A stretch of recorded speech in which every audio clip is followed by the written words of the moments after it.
అండి CNR garden నమ్మకం.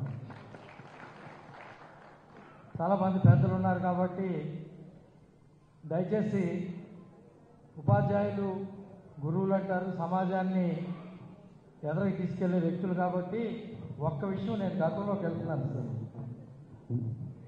గతంలో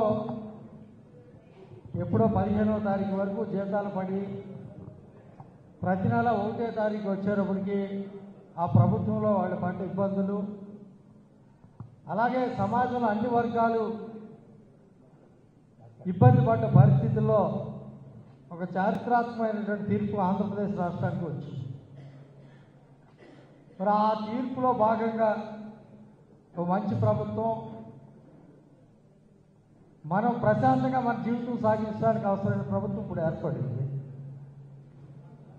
ఈ పరిస్థితుల్లో మరి మనం అంత అద్భుత విజయాన్ని సాధించిన తర్వాత మొట్టమొదటి ఎలక్షన్ మళ్ళీ గ్రాడ్యుయేట్స్ ఎలక్షన్స్ ద్వారా మనం ఎదురుకెళ్తున్నాం. రాజేంద్ర ప్రసాద్ గారు, రాజకీయాల్లో మిమ్మల్ని ఆదర్శంగా తీసుకోవాలి. ఎందుకంటే 4 సార్లు ఎమ్మెల్యేగా, మంత్రిగా పార్టీ తీసుకున్న నిర్ణయానికి కట్టుబడి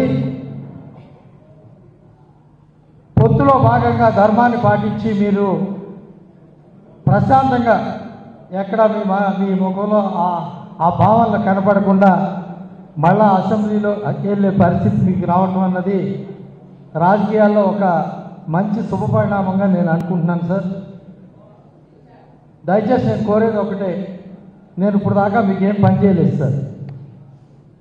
ఈ 2 నెలల నుంచి అందరూ పని చేస్తున్నారు, కానీ నేను నిజంగా ఈ నిమిషం వరకు ఎమ్మెల్యేసీ ఎలక్షన్స్లో నా పాత్ర ఏం లేదు.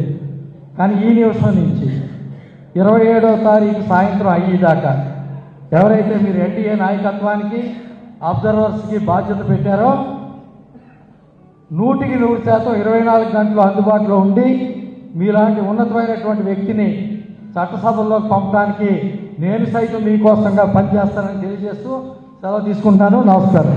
థ్యాంక్ యూ బాబు. ఇప్పుడు పాపారావు గౌడ్ గారు సభ్యులు అసెంబ్లీ ఎమ్మెల్యే గారు మాట్లాడతారు.